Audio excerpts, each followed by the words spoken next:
Hi, இதுதான் வந்து embossed load stitch அப்படின்னு சொல்லுவாங்க.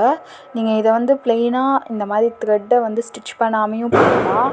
நீங்கள் வந்து இதில் விஷயமே வந்து நீங்கள் பீட்ஸை வந்து க்ராஸாக வந்து நீங்கள் வந்து ஸ்டிச் பண்ணணும். இப்போ சொல்கிறது வந்து எம்போஸ்டு லோட் ஸ்டிச், ஓகேவா?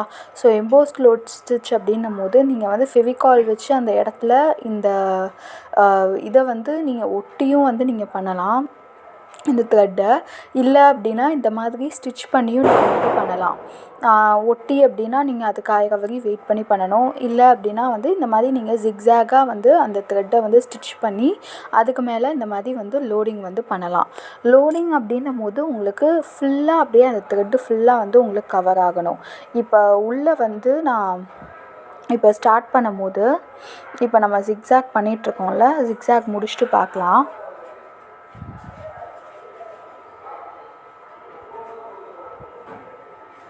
இந்த மாதிரி நல்லா டைட்டாக வந்து ஜிக்ஸாக் போட்டுக்கோங்க.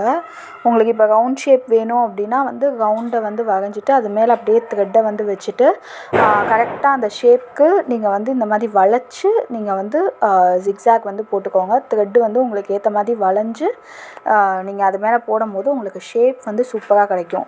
ஃபெவிகால் வச்சு ஒட்டிட்டு பண்ணுறத விட இந்த மாதிரி நீங்கள் வந்து ப்ராக்டிஸ் பண்ணிக்கிறது பெஸ்ட்டு. ஸோ இதை முடிச்சுட்டு நீங்கள் வந்து இப்படி வந்து நீங்கள் வந்து கட் பண்ணிக்கலாம். ஓகே, ஸோ கட் பண்ணிட்டோம். இப்போ நமக்கு வந்து த்ரெட்டு அந்த இடத்துல இருக்குது. நெக்ஸ்ட்டு நம்ம எம்போஸ் லோட் ஸ்டார்ட் பண்ணலாம்.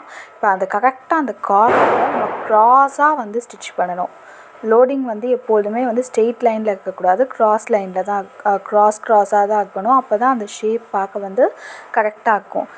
நான் ஸ்டார்ட் பண்ண மாதிரி வந்து அந்த ஸ்டார்டிங் பாயிண்டில் ஸ்டார்ட் பண்ணி ஒரு 2 or 3 பீட்ஸ் எடுத்துகிட்டு நீங்கள் அந்த டிஸ்டன்ஸ் கரெக்டாக வந்து கவர் ஆகணும். மேலேயும் கீழேயும், அதாவது அந்த த்ரெட்டு ஃபுல்லாக உங்களுக்கு வந்து கவர் ஆகணும். அந்த பீட் மட்டும்தான் தெரியணும், அந்த த்ரெட்டு வந்து வெளியில் தெரியக்கூடாது. அந்த மாதிரி நீங்கள் வந்து பண்ணணும். இப்போ ஃபஸ்ட்டு 2 வந்து நமக்கு த்ரெட்டு சைஸ் வந்து எண்டில் கொஞ்சம் கம்மியாக இருக்கிறனால நம்ம வந்து இப்படி பண்ணுறோம். இப்போ வந்து அடுத்து வந்து ஃபுல்லாக த்ரெட்டு வந்து ஈவனாக தான் இருக்க போகுது.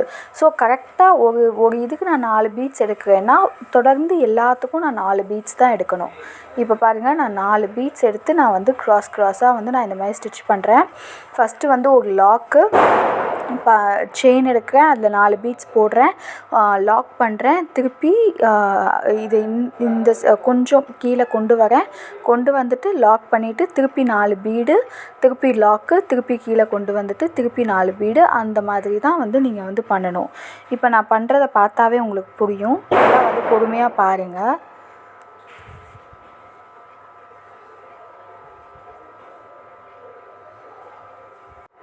இதே மாதிரியே நீங்கள் வந்து எம்போஸ்டு லீட் இந்த த்ரெட்டை வந்து எடுத்துகிட்டு நீங்கள் ஜஸ்ட்டு வந்து 2 லைன் வந்து வரைஞ்சிட்டு அதுக்கு நடுவில் க்ராஸாக இந்த மாதிரி நீங்கள் வந்து பீட் லோடிங் வந்து பண்ணிங்கன்னா அது சாதாரண லோட் ஸ்டிச் அப்படின்னு சொல்லுவாங்க.